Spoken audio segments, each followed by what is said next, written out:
आज भारतीय किसान यूनियन बैसवारा के उत्तर प्रदेश प्रदेश अध्यक्ष पवन शुक्ला ने अपनी समस्त टीम एवं पदाधिकारियों सहित मां चंद्रिका देवी बक्सर धाम में की पूजा अर्चना तथा मां से लिया आशीर्वाद। इसके पश्चात प्रदेश कार्यकारिणी के उन्नाव जिला में किसान यूनियन बैसवारा के नाम से भरी हुंकार, साथ ही कहा किसानों के हितों के रक्षा के लिए इस संगठन में आए हैं। जो भी दबे कुचले शोषित वंचित वर्ग के लोग किसान हैं, भारतीय किसान यूनियन बैसवारा उनके हक की लड़ाई लड़ेगा। पता चला है कि आप कोई संगठन में थे और संगठन छोड़ने का कोई कारण या कोई उद्देश्य आप बता सकते हैं? संगठन छोड़ने का कोई उद्देश्य नहीं था हमारा, बस हमारा उनका मन नहीं मिला, इसके लिए हमने अलग किनारा कर लिया है और मैं भारतीय किसान यूनियन बैसवारा में जुड़ गया। आपको कोई जुड़ गया मतलब क्या, मतलब कोई पद मिला है या नहीं, हमको उत्तर प्रदेश अध्यक्ष बनाया गया है भारतीय किसान यूनियन बैसवारा से। आपने कोई अपने साथ कोई संगठन जोड़ा है? हाँ, हमने संगठन जोड़ा है। हमारे बड़े भाई आशीष शुक्ला हैं जो जिला उत्तर प्रदेश प्रभारी हैं और मंडल अध्यक्ष हमारे चाचा हैं और जिला अध्यक्ष अखिलेन तिवारी जी हमारा भाई हैं।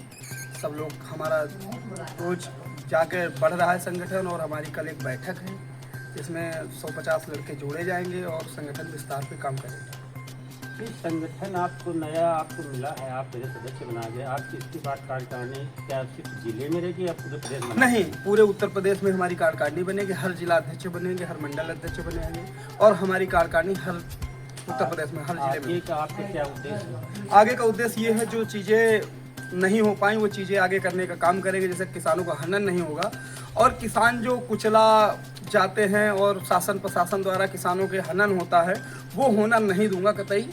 ये चीज़ जैसे कि सरकार की व्यवस्था है कि यूरिया डीएपी बड़ी किल्लत है, आप उसमें क्या करेंगे? ये यूरिया डीएपी जो कि नहीं मिल रही, किसानों की व्यवस्थाएं बहुत ख़राब है, चाहिए इफ़को है तो किसान जाता है और किसान तो ऐसे भी गरीब है और इसको नैनो जबरन एक बोरी पे एक नैनो लगा दिया जाता। हमारे बगल में है इफ़को है, इसको इफ़को की बहुत बड़ी लूट है। इसके लिए मैं जिलाधिकारी को एक ज्ञापन दूंगा और कार्रवाई करने का काम करूंगा। भैया ये बहुत बड़ी समस्या तो ये ठीक आप निदान कर दोगे। इसके बाद एक समस्या आ रही, किसानों पर फर्जी मुकदमे लगाए जाते हैं पराली में, इसके विषय में आप क्या बोलेंगे? पराली के बारे में जो किसानों को मुकदमा लिखाए जाते हैं, हम ये बात करेंगे शासन प्रशासन से और किसानों को बचाने का काम करेंगे। इनके ऊपर मुकदमा न लिखा जाए, जो फर्जी मुकदमा लिखे जाते हैं किसानों के ऊपर मुकदमा न लिखा जाए। किसान तो बहुत खुद परेशान होता है, किसान हर जगह कुचला जाता है, हर जगह। अब तो ये देखता हूँ शासन प्रशासन व्यवस्था ये होती, वो खाद लेने जाते तो लंबी लाइन लग जाती, वो पुलिस शाम को लाठी चला देती।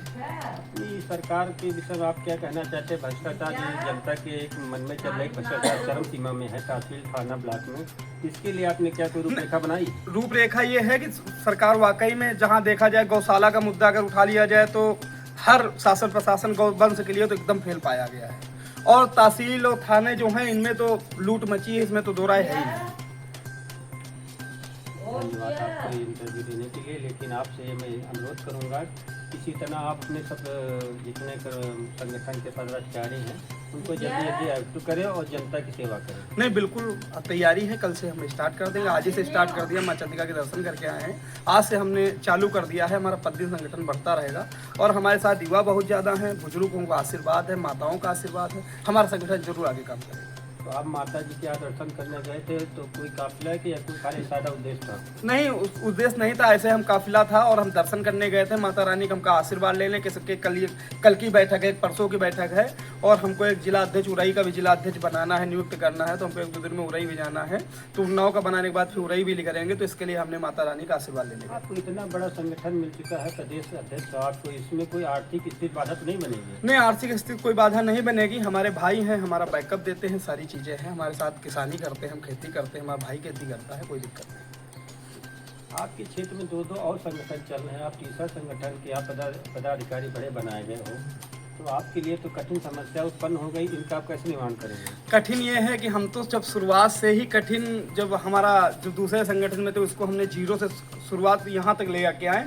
बड़ी संगठन हमने बड़ी कठिनाई से झेल के आया हूँ और मैं कठिनाई झेल सकता हूँ, कोई दिक्कत कोई परेशानी नहीं होता है। हमारे साथ भाई हैं, हमारे पास सपोर्ट है, तो मैं ज़रूर खड़ा होऊंगा इसमें। एक बहुत बड़ी जटिल समस्या है, हर गांव में अन्ना जानवर, आदमी जो है गांव वाले को दूर के छोड़ देता है। इसके विषय में आप कोई मतलब रूपरेखा बना? हाँ, इसके लिए जो गौवंशों का मामला है, अभी किसान गेहूँ जैसे अभी धानों में बड़ी आफतें थी, और किसान अभी दिन भर तो खेत बोएगा, सब कुछ होगा, रात को गाय ताकेगा किसान। तो मैं ये जरूर करूंगा, एक धरना प्रदर्शन लगाऊंगा और किसानों को जानवरों से मुक्त कराने का काम करूंगा। जहाँ तक हो जाएगा मैं किसानों के साथ खड़ा हूँ। खाद की समस्या आपके सामने, लेकिन यहाँ तक के डुप्लीकेट बीज बहुत आ गए हैं, और खाद में एक समस्या है, गबड़ के आ रही खाद, इसमें जो समस्या डुप्लीकेट खाद आ रही, इसमें आपने कोई रूपरेखा में बनाऊंगा। कल की बात लिखने के बाद रूपरेखा बनाऊंगा, एक जिलाधिकारी को ज्ञापन दूंगा और वहाँ से बातचीत करूंगा और इसके लिए जो कार्रवाई करने का काम करूंगा। ये भैया पवन शुक्ला है जो प्रदेश अध्यक्ष है, इन्होंने नया संगठन के पदाधिकारी हैं, तो इनकी हम लोग शुभकामनाएं दे रहे हैं, इनकी पूरी टीम शुभकामनाएं दे रहे हैं। इनके मन में जो चल रहा है, इनको माता रानी चंद्रिका देवी सफलता दे। जय हिंद, जय जवान, जय किसान। हम भारतीय किसान यूनियन बैसवारा से प्रदेश प्रभारी उत्तर प्रदेश आशीष शुक्ला जी। आपको बहुत बहुत धन्यवाद, आपको नए संगठन की आप शुभकामनाएं। भैया ये एक समस्या आपके सामने आ रही है, जहाँ बिजली की समस्या बहुत तगड़ी हो जाती है। जी जी जी। पल पल में ट्रांसफार्मर किसानों के जल जाते, 24 घंटा 28 घंटा नहीं आते, उसके लिए आपके पास कोई है उपाय? इसका उपाय है कि हम लोग इस विषय में ध्यान देंगे। इससे भी बड़ी एक समस्या है बिजली जो आती भी है। जाड़ों में भी किसान गेहूं की खेती करेगा तो उसको रात में बिजली दी जाती है। जब सब लोग रात में सो रहे होते हैं तो क्या किसान इंसान नहीं है जो रात में सोएगा?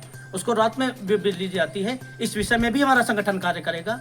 और उसके बाद अन्ना जानवरों के विषय में भी हमारा संगठन जब धरातल स्तर पे काम करेगा, हम लोग सिर्फ बात नहीं करेंगे, हम लोग धरातल स्तर पे काम करके दिखाएंगे।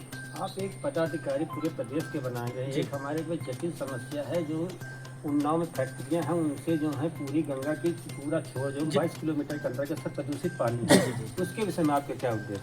उसके विषय में ऐसा है कि सरकार ने सभी टेंडियों से कहा है कि आप लोग अपने पानी, जो आपका पानी दूषित निकलता है, उसको आप लोग साफ करिए। किंतु फैक्ट्री मालिक आर्थिक अपना पैसा बचाने के चक्कर में उसको डीप बोर बनवा के, हम लोगों ने पता करवाया है कि डीप बोरिंग करवा के उसको भूगर्भ जल में डाल देते हैं। उसका परिणाम ये हो रहा है कि बच्चे विकलांग होते जा रहे हैं। इसके विषय में हम लोग जिलाधिकारी से मिलके इसका विशाल धरना देंगे और इसके विषय में हम लोग खुद जाके फैक्ट्रियों को जाके सघन जांच करेंगे। अगर कहीं भी अब भी ऐसा पाया जाता है तो इसके विरुद्ध में हम लोग फैक्ट्री के खिलाफ ही धरने पे वहीं बैठ जाएंगे। किसान के लिए सबसे बड़ी उपजाऊ व्यवस्था खाद बीज तो है, जो आपकी संगठन चल ही रहा, लेकिन सबसे समस्या नहर की समस्या सिंचाई की है जी। तो नहर के विषय में आप क्या कहना चाहते हैं कि नहर आते नहीं और पानी नहीं आता? नहर के विषय में हम लोग ठीक से नहीं होती। हाँ, इस विषय में हम लोगों ने एक्सीएन से बात की थी, अभी जल्दी ही बात की थी, तो उन्होंने कहा था कि हमारा नया एक यूनिट चालू हो रहा है जिससे यह समस्या दूर हो जाएगी। अन्यथा की स्थिति में हम लोग उनसे भी बात करेंगे। अगर उन्होंने हमको अभी आश्वासन दिया है, अभी उनके आश्वासन को हम मान रहे हैं। अगर नहीं आता तो हम लोग आश्वासन के घूम तो भैया परमानेंट नहीं, हमारे प्रथम धरने के उपरांत कुछ कार्य हुए थे जो धरातल पे दिखाई भी पड़े थे। जैसे कि हमारे टेढ़ा नहर में कभी पानी नहीं आया, लेकिन अब की बार आया था। तो ये पवन शुक्ला की मेहनत हम कह सकते हैं। उस समय बहुत मेहनत की गई थी। उसके बाद अब ये नए यूनिट चालू हुआ, वहाँ भी हमने दौड़िया खेरा में चालू हो रहा है, तो वहाँ हम लोगों ने दौरा किया, देखा तो चालू हो रहा है। अगर वो नहीं होता तो अन्यथा की स्थिति में हम लोग अब की घेराव करेंगे, जो कि आमरण अनशन होगा। कहीं कहीं तो रजबहा जिसे नहर है, वहाँ की पटरिया ही खत्म कर दी है। उसके विषय में आप क्या करोगे? वो अब ये इसके विषय में बात हुई है, तो कह रहे हैं कि पूरी सफाई धरातल पे आपकी दिखेगी, अन्यथा की स्थिति में हम लोग आगे की कार्रवाई करेंगे। एक अपने क्षेत्र में तकिया पाटन में बनाया गया है किसान केंद्र, जहाँ पर है नवीन मंडी जी जी, उस पूर्व विधानसभा अध्यक्ष जो थे उन्होंने बनवाया था। वो 4-5 साल बीत गया, आज तक का वहाँ 100 ग्राम भी कोई अनाज नहीं तोला गया है कोई। और उसके लिए आपकी क्या रणनीति? ये तो पूर्णतया सरकार की नाकामी है। स्वयं माननीय मुख्यमंत्री जी ने आके यहाँ घोषणा उन्नाव में की थी कि हम इसको दे रहे हैं, उसके बावजूद अभी तक न चल पाना एक सरकार की नाकामी है। इस विषय में भी हम लोग धरातल पे कार्य कर रहे हैं। बहुत हर गांव में घर घर जन योजना चल रही है और हमको लगता है सरकार अरबों रुपया पानी की तरह बहाया जा रहा है, लेकिन अभी ज़्यादातर गांव में पानी नहीं पहुंचता। नहीं पहुंचा। इसके लिए आपके क्या मंत्र? ये योजना अभी भी कहीं पे धरातल पे नहीं दिखाई दे रही, सिर्फ कागजों पे है। वाटर लाइन डाल दी गई, सारे रोड चक खोद दिए गए, गाँव वालों को निकलना दूभर हो गया। और उसके बाद सबसे बड़ी समस्या ये पड़ी कि ठेकेदार ने खुदवा तो दी, उसके बाद उसको बंद नहीं कराया। ये भी एक बहुत बड़ी विडंबना रही है। इसके विषय में भी हम लोगों को जागरूकता के साथ हमने पत्राचार किया है, उसका जवाब आते ही आपको हम बता सकेंगे आगे की जानकारी? ये भैया हमारे यहाँ प्रदेश प्रभारी हैं, इनको बहुत ढेर सारी शुभकामनाएं। आपको भी, आपको चैनल को भी शुभकामनाएं। प्रभारी ने बताया कि आपके जो है जिले का जो हम उपाध्यक्ष युवा मोर्चा का अध्यक्ष बनाए हैं ना, जी।